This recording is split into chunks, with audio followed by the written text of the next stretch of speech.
Welcome back to episode 12 of Money Equals M Squared, brought to you by Lagus, Lucas, and Torello Wealth Management. My name is Mike Torello, and I'm here with my co-host, Mike Lucas, as we talk about today's topic, visualizing your retirement. Today we're going to focus in on 6 things that we find that are extremely important for clients when they're getting ready to retire, so that way they can be fully prepared to understand and see what retirement's going to look like. We're going to go over their income planning, their budget, taking a look at healthcare, where to live, what they're going to do, and then what we call a practice retirement. Absolutely. Yeah, Mike, there's a lot to think about when you're jumping into retirement. I know it's a really big decision. This should help us guide you with a roadmap on how to get there. So I'll first dive into the income planning. So when you retire, you think back in the day when interest rates were high, you used to create a big lump sum of money, and then you just live off the dividends. Well, unfortunately, with the environment that we have nowadays, interest rates aren't in the 8 or 9 or 10%. So one of two things would have to happen. You'd either have to save a lot more money, okay, to be able to generate the same type of income that you used to back in the day, or you'd have to work a lot longer, and no one really wants to do that. So implementing a proper plan will help you with that. So let's talk about first the income planning, how to determine where to take money from. Mike and I both use bucket strategies where we identify certain accounts, place them in different types of buckets, and then we plan on taking those during a specific period of time. So for instance, the first 5 years or so of your retirement, you really don't want to try to dip into something that's market related. I mean, obviously, we're in an environment right now where the market's going up and down. It's pretty chaotic. So we want some type of bucket that's safe and secure, okay? So this comes about in some type of guaranteed or a money market account, something that's liquid, that's not going to be impacted by the market, okay? So that's what we're going to use for our first bucket. Okay, the second bucket is probably something that's more intermediate. Think of it, it's something where it has some short-term vehicles where it's not going to be as volatile, and then potentially maybe have some long-term vehicles in that arena. It's going to target around a 4 to 6% rate of return in a normal environment, and that's what you can use in years 6 through 10 or 6 through 15. And then obviously money that you don't plan on using for 15 years. I mean, think back when you were working. You could take a good amount of risk or a normal risk to get that money to grow. So when we're planning on taking distributions in our retirement stages, we want to plan accordingly and make sure we have buckets, that will allow our money to grow, but also we don't have to worry about what the market's doing in the short term. So Mike, you talked about those buckets and creating those buckets and everything like that. The biggest question, how does someone create those buckets? How do they know what type of investments to use to be able to get that set up for themselves? Well, I mean, that's a lot of the work that we do. As an investor, you don't really want to have to worry about a lot of these things. That's where we come into play, is to help you figure out how much money you got to drop inside those buckets. And nowadays with interest rates, we know exactly what we're going to get for some of these short-term vehicles. We know exactly what we'll have to put in there to get us through income during that stage. And I know we'll get into a little bit about budget in a little bit, but you got to figure out what that budget is, and then we'll put aside money in one of those short-term accounts to be able to take out enough money. Awesome. And then, you said like the money we're going to use for the first 5 years is going to be, essentially very conservative and get more aggressive as we go. What happens when 5 years goes by? Are we changing the buckets at that point? Are we becoming more conservative, or do they stay where they are? Yeah, it's just something you have to actively look into those accounts, and that's where we come into play to make changes within those accounts. Unless it's a money market, a lot of these shorter term vehicles, they aren't completely liquid. So we have to proactively start funding some of these accounts prior to using. We want them to come mature when it's a planned use. So it's something that Mike and I and our team do on an ongoing basis, is to continue to create these accounts so when you need that money, it becomes available. Great. Second point we kind of take a look at, and this is a big thing in retirement. Obviously, in your working years, you try to sock away money in 401ks and things along those lines to help you with taxes. But when you're talking about retirement distribution, taxes are a very important thing. So now, when you're saving for retirement, there are a couple different ways you can save. You can save on a pre-tax basis, and those are things like 401ks, 403bs, traditional IRAs. When money comes out of that, 100% of those assets are taxed as ordinary income.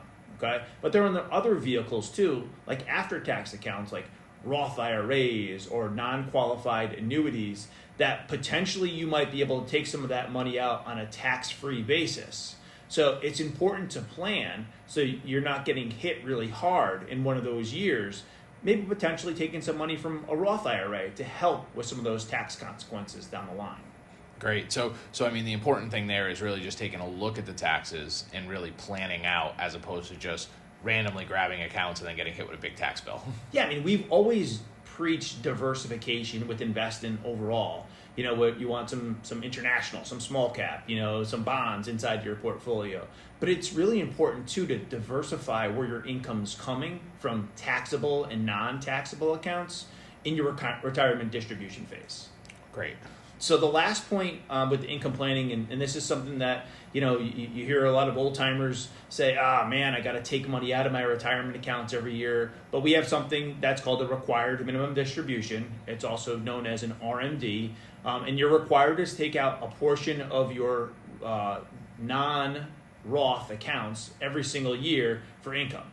And this is something that if you plan properly, some people take that out before the RMD kicks in to help ease the burden of some of those taxes. But there is some point in time where you'll have to take some retirement distributions, just because of the couple of laws. Last couple of years, it's now 73 to start taking distributions out if you haven't started taking RMDs already.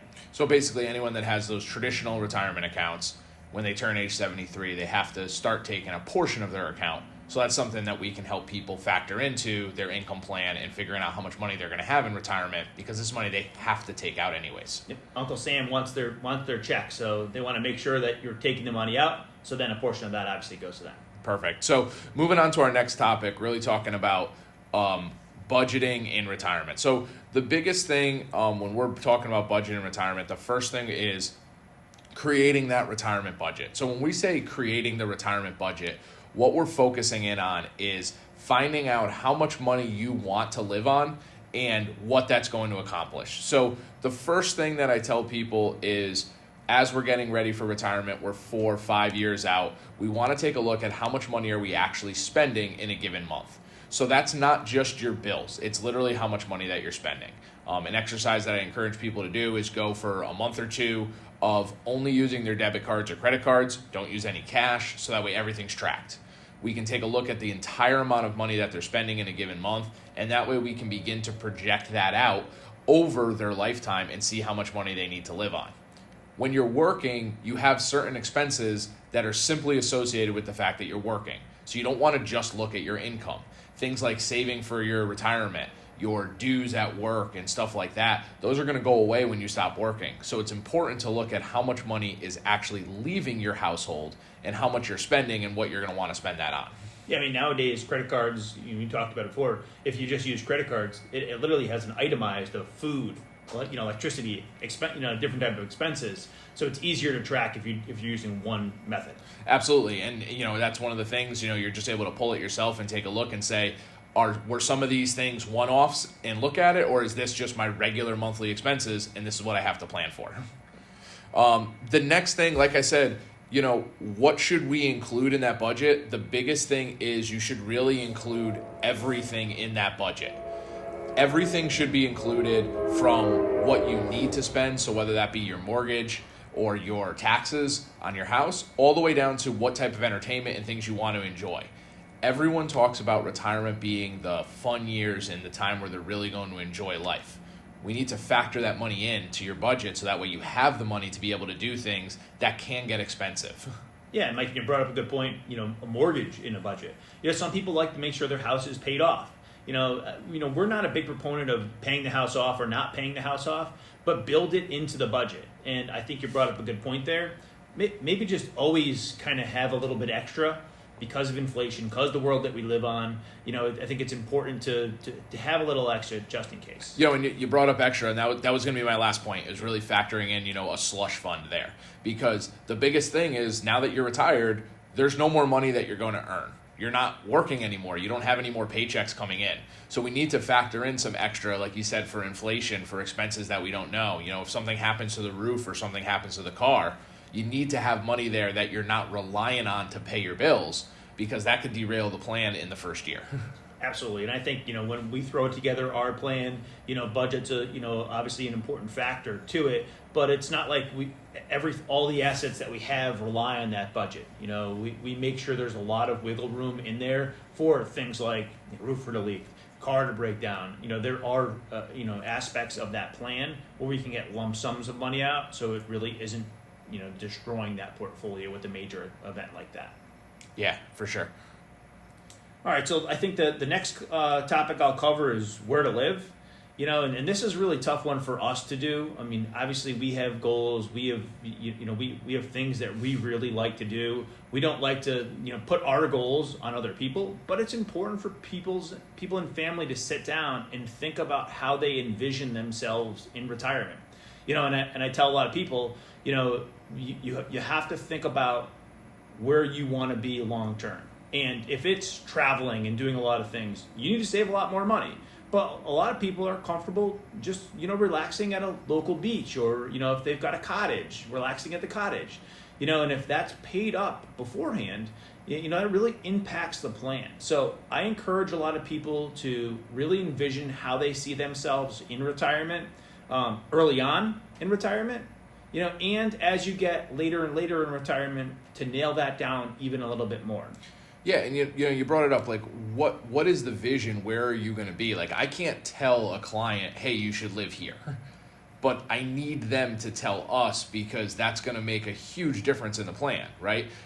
Are they buying a bigger house, right, to the whole family can come to because they're moving away, or are they staying in the house they've been in for 30 years?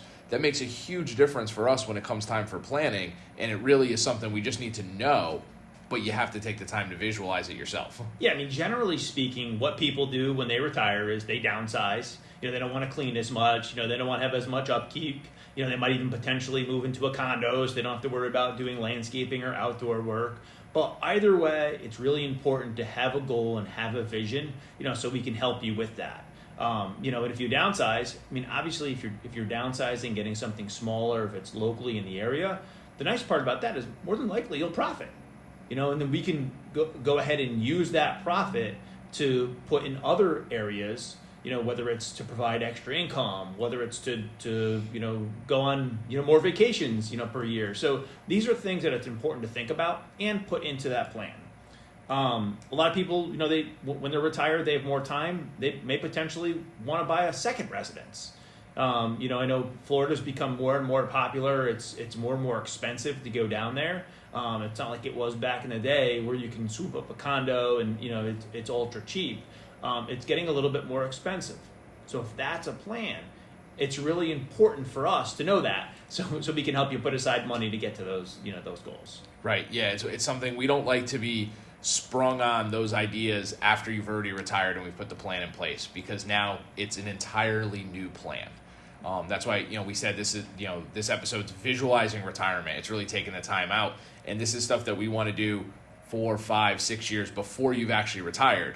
So we still have time to make adjustments and make it work within your overall plan. Yeah, I mean, we have clients that, they see this vision 15 years before retirement. And they go ahead and purchase one of those places down in Florida or on a cottage. And nowadays, with internet and things along those lines, they can just, they rent it out. And until they're ready to go down there. But now they don't have to worry about home prices going up and things along those lines. So again, I guess the moral of this part of it is plan ahead. If that's a goal of yours, let us help you get to that goal and get to that achievement. Perfect. So let's take a break here. We're halfway through. We'll head into our community spotlight, and when we come back, we'll finish off visualizing your retirement.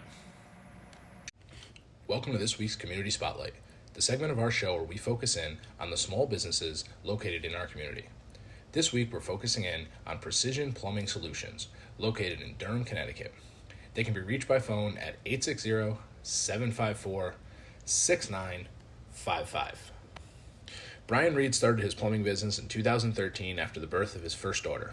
Currently, Precision Plumbing Solutions specializes in well repair and outdoor living work, pool houses, outdoor kitchens, and gas piping for pool heaters and fire pits. Precision Plumbing offers all services for residential, commercial, and industrial customers and will also be expanding to include drain cleanings and camera services. Precision Plumbing mainly services Middlesex County and the Connecticut shoreline. Again, that's Precision Plumbing Solutions from Durham, Connecticut, and they can be contacted at 860-754-6955 or by emailing precisionplumbing.solutions@yahoo.com.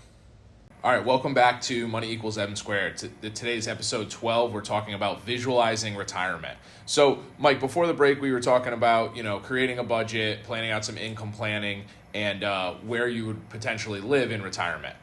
One of the things else that we want to focus in on is healthcare and what those healthcare expenses are really going to look like. So the first thing that I always like to bring up and make sure we're planning is those pre-Medicare expenses.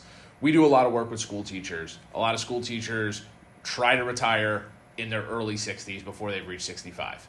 And the number one thing that comes into that plan is, okay, now you're going to have to pay for your medical expenses until you get on Medicare, which can be very expensive. A lot of people don't realize that they've paid for their health insurance through work for their entire working career. And now to pay the entire part of the plan is going to drive those expenses up a lot. And it's something that we need to factor into the plan if you're going to retire pre-65. Yeah, man, you think about a teacher, if they, let's say they taught right out of college, they're 22 or 23, you max out your pension at 37 and a half years, that puts you at 60 years old. So, and back in the day, some of this healthcare was covered by the schools. So there wasn't a lot of planning to go through. But now a lot of that's changed. Healthcare's changed a lot. It's gone up in price. A lot of these institutions are looking to cut back costs. So the cost then is getting relayed to the employee. So it's important for us to plan for it. Right. So, and that's just before you turn 65. And then the other thing is once you actually turn 65, what to do with Medicare. We're going to do an entire episode later on actual Medicare and Medicare expenses and everything like that, because that's a whole topic in itself. But the biggest thing to know with Medicare is it's not just sign up, pay for Part A and Part B right out of your Social Security, and then you're all set. Because that's not going to cover everything that you're going to need as you get older. It's looking into your supplement plans, figuring out how much you need to spend on a supplement plan, what that's going to cover and what you're going to be left with out of pocket. So then again, it goes back to our plan and into our budget. So that way we can show you this is what it's going to cost you in retirement. Yeah, I mean, the nice part about that is, let's say we're retiring at 62. We know we have 3 years of planning. And after that, obviously the costs are much less. But we know exactly what we're planning for. We know how many years to plan for. It's easy to plan for it, but you got to plan for it. You can't just say, oh yeah, well, I'm retiring now and I need another $2,000 a month. Exactly. And that's what we're seeing for costs. We're seeing thousands of dollars a month for health insurance for people that are, between 60 and 65, because let's be honest, they're more at risk to use their insurance. So it's going to cost them a little bit more. The last piece that, we wanted to mention as far as healthcare and making sure people understand is long-term care expenses. Long-term care is one of the most expensive costs in the United States today that faces seniors. As people are retired and they're getting older in retirement, they're more likely to experience a long-term care event. And to be honest, this is the number one thing that can throw a plan off the rails if we don't properly plan for it. Long-term care insurance is something that's become more and more popular with people to protect against that expense, but it's expensive and it's something that we need to plan for. Otherwise, it's something as simple as a week-long hospital stay or a few months in a nursing home could completely derail everything that you planned and saved for your entire life. Yeah, I mean, I think, nowadays, as the baby boomers start to retire more and more, they've seen some of this impact, from their parents, and this is something that they want to get ahead of for the planning process. And I think, the long-term care expenses and things in general have started to evolve more and more. They've become hybrid products, that we can utilize to capture some of that, because like you said, long-term care is very expensive. But in that area, what are some of the ways that we potentially might not get to have to pay that much and take care of some type of benefit as well? Yeah, and what that really comes down to is, again, as an individual, what makes more sense for you? Does it make more sense to take a chance that you're not going to have a long-term care event, or to pay more money and to put it in your budget to protect yourself should something happen? And either way is okay. It's just knowing what risk you're taking. So should the other happen, you know where you are. Absolutely. I mean, obviously, we don't want to see a long-term care event to derail that. But we also sometimes it may be too late in the game to prepare for that. So that's why it's important to think of these things. Not necessarily when you're starting to retire, but I think the sweet spot for long-term care, Mike, is what 50s. Yeah, usually when someone's in their 50s is the best time to start looking at it because you're going to get a significant discount on your initial pricing. You're most likely to get approved because you're healthy. Generally speaking, you're healthier when you're younger, and you're able to kind of lock in some of that initial pricing. Now, prices can go up over time, just like any other insurance as you get older and things like that. But it's important to kind of lock that in, lock in your insurability, so that way you can't lose the coverage in the future when you do need it. Sure. All right, so let's go on to our next topic, Mike, and this is what to do. I mean, I've had a lot of clients, retire and go back to work. I had a lot of clients, retire and then unfortunately get sick. So I think before you retire, I think it's important to think about, okay, hey, what am I going to do to occupy myself? Because, if you're working 35 or 40 hours a week and then all of a sudden now that's gone, I think it's important to have a plan on what to do. And some people might be crazy and say, Mike, I don't want to have a plan. I don't want to be able to do that stuff. And that's fine. But some people need to have some type of structure in their lives. So, some of the things, that I have a lot of my clients like to do when they retire is, golf or some type of activity. I know pickleball has become more and more, popular, obviously in the South, but even coming up in the Northeast now. There's pickleball courts all over the place. I think it's really important to have some type of activity plan when you retire, so that way, you don't get bored and want to go back to work. Yeah, and I think the biggest thing with the activity is, right, for the most part, people aren't picking up something new. It's something they've done or dabbled in or enjoyed their entire life, but now they're doing that in place of work. That's something that's they're going to do more of. So you got to just, what do you want to do? How are you going to enjoy yourself? Because you're going to have all this time on your hands. Yeah, I mean, I think, one of the things that I would suggest people to do is get connected potentially on social media. There's a lot of groups out there, whether it's a pickleball group or they're a golf group. When I was younger, I really enjoyed fishing. I think if you can get connected socially in one of those groups, you'll fit in and you'll definitely be able to enjoy your retirement right off the bat. Because quite frankly, when you retire, let's say if you're in your 60s or mid 60s, you're not going to be able to stay completely active your whole life. I mean, some people do, but those first couple of years are really important to stay active, to get your mind focused. That way you can enjoy retirement and you're not stressed in it. Right. I mean, most people are the most active in those first few years of retirement. That's where they do the most things. That's where they travel the most. They try the most new things, and then as they get older, they eventually slow down. Yeah. I mean, and again, with what we talked about, budget and income distribution, a lot of times we plan to have more money coming in those first 5 or 10 years because they know they're going to do more things in those earlier years. So some of the other activities, you can do is obviously, when you're working, it's hard to get away from work, hard to take vacations. So, maybe it's planning a larger vacation or a more extended vacation. So these are activities that obviously before retirement, you want to think about what are some of those goals that you want to do. So you can have, obviously there's a countdown, it's exciting to retire, but those are some of the other things that you can look forward to. Right. Like I have clients myself that, traveling is so important to them that they've earmarked certain money from the time they were in their 40s just for travel. And that's their travel fund in retirement. They want to build that up as big as they can and then spend it down. And then when it's gone, it's gone. But it's so important for them to travel that they want to make sure that that is a separate fund outside their monthly budget that they know they can call and say, hey, we planned a trip, we're ready to go, send us some money. Absolutely. And I think the last thing to kind of point up with activity, I see it myself, with my mom and my mother-in-law helping out, is helping out with the kids. Being able to retire and provide that support to help out grandkids and when kids bring them to those activities. Those are things, that I know my kids, and growing up, my grandparents, I'll never forget. Those are things that will touch those lives forever and obviously make you feel better. Right, and as awesome it is, and I have the same experience, with my kids and my parents. As much as is awesome for the experience, that experience does cost money. So it's important to say, if your goal in retirement is to spoil the grandkids, let us know. when we're planning out that budget, what should be in that budget? Spoiling the grandkids. What are we going to do? We're going to, just take them to a couple events, or we're going to take them out to dinner a few times a month. Great. That's awesome. Let's plan for it so that way you have the money to be able to do that. Absolutely. So the last thing we're talking about today is really practicing retirement. So I think this is one of the key things that comes to all of this planning and everything that we've talked about today is those last couple years before you retire. Take a look at your budget, take a look at what your expenses are, and then pretend that that's the income that you have to live on. Most people are going to live on less money than when they were working.